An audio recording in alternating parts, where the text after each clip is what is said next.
Now, leaders from all over the world were in our nation's capital today to celebrate the life, the legacy of Senator Lindsey Graham, including one leader who shared a particularly close relationship with Senator Graham.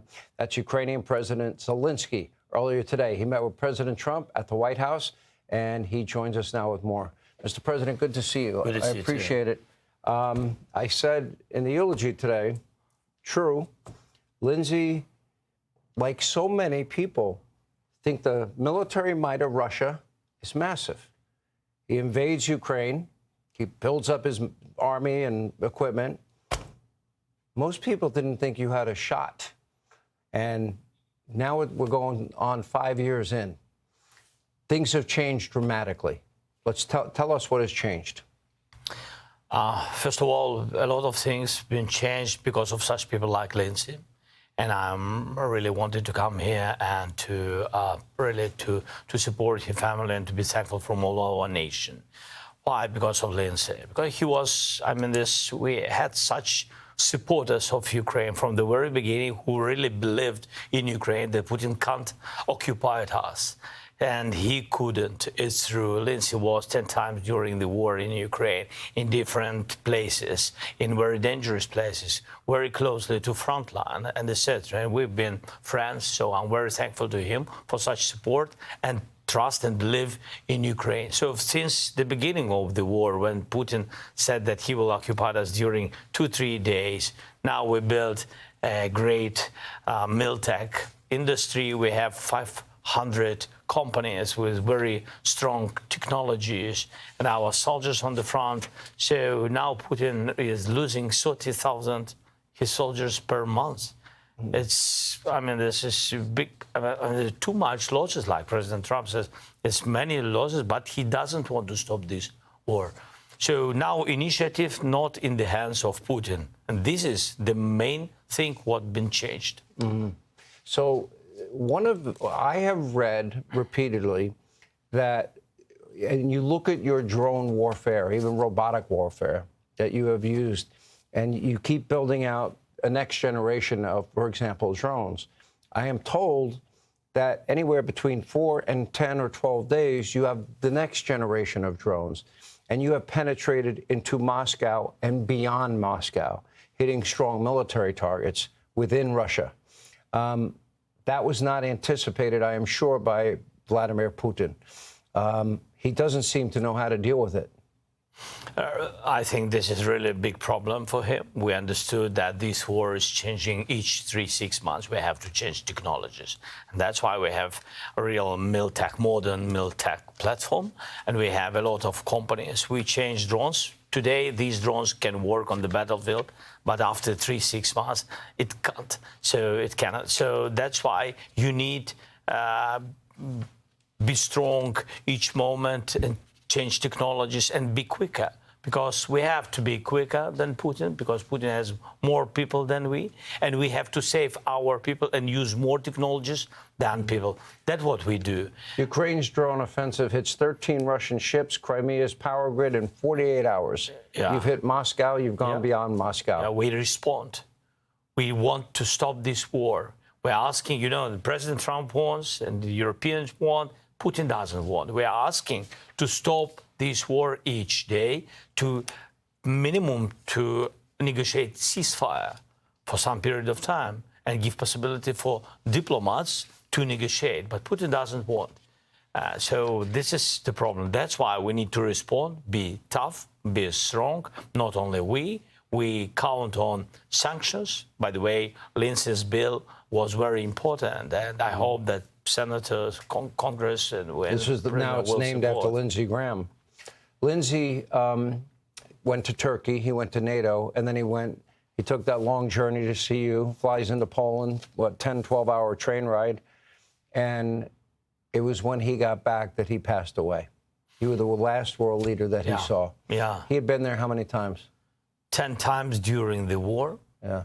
So many, really many times. He knew a lot or everything, even about Ukraine, the situation on the battlefield. He knew the cities, even small villages, and etc. In Ankara, our meeting during NATO summit, we spoke that we need very much President Trump support the licenses. How did the meeting with the president go today? Well, this is about the licenses, and we began it in Ankara to give Ukraine licenses for the production of Patriot. This is important because we need more and quicker. And today we had a very good meeting with President Trump. He accepted that he will give us licenses. And then I had a meeting with the representatives of production, very strong military companies of the United States. I hope that we will do co-production. This is very important. There was a long period of time where there was a lot of pressure brought to bear on you and your country to give up land in a deal. And you were steadfast, no way. Where do you stand on that issue today? I mean, is Crimea back on the table? It's a pity. Not, or not yet. We will see. I don't know. So the most important between us, the land is very important. It's our territory. It's our history. It's about our houses. But the most important, not to lose people. That's why we always say that we are ready to support the idea of our allies, just to have ceasefire, and then move this track to diplomacy. Ceasefire, not to lose people. This is where we are. But Putin, what we see, he gives absolutely opposite messages. He wants to make big mobilization, 500,000 soldiers at the beginning of, from the very beginning of autumn. This is what's going on with him. So I think that he's really not adequate. They're crazy. They lose 30,000 soldiers per month. When's the last time you spoke with Putin, either directly or indirectly? Directly, we spoke in, I think, 2019. We had a meeting, and then in 2020 we had some phone calls. That's all. I didn't have any possibility to have dialogue with him after. Yeah, I'm worried about Europe. Europe, to me, has in many ways abandoned their national security interests. They've done it with NATO. We saw that they wouldn't help America have the moral clarity to battle the #1 state sponsor of terror. I think they have allowed themselves to adopt radical socialist policies, climate alarmism policies, neglecting national defense, and then unfettered illegal immigration with no assimilation. I think Europe as a continent is in massive decline. Am I wrong? You know, it's, this different Europe, absolutely different countries, to be honest. So, for example, I couldn't never understand why Ukraine is not involved, is not invited to NATO. We have 1 million army. We want to be strong. We want to stay strong with Americans and with Europeans. We're ready to support. We wanted very much to be in NATO. For us, it's also security guarantees. This is important.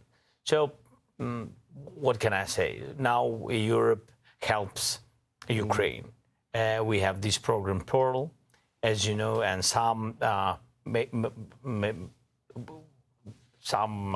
big countries of Europe really help us with this program Pearl. They give money to Americans, and Americans can sell them weapons, which is very important to have on the battlefield. He invaded your country unprovoked. Absolutely. To not fight back, to me, is surrender. Not an option for you. You were a comedian. You're now a wartime president and have been on a war footing for 5 years. Not easy. Not easy, but you know that Lindsey also was very, how to say, serious politician, but he had a great sense of humor. We liked sometimes. Yeah, sometimes I want to smile because I'm a live person. So without it, you can't be. You can't feel people, your nation, and it's all these sensitive things. So that's why we loved with Lindsey have some dialogue, serious and not only. He called you a warrior poet, really a warrior comedian. Mr. President, thank you for your time. We appreciate you being with us. Thank you very much for the invitation. All right, thanks for watching. Check out my new podcast, Hanging Out with me, Sean Hannity. The big interviews, the debates you won't get anywhere else. Like and subscribe for new episodes every Tuesday and Thursday.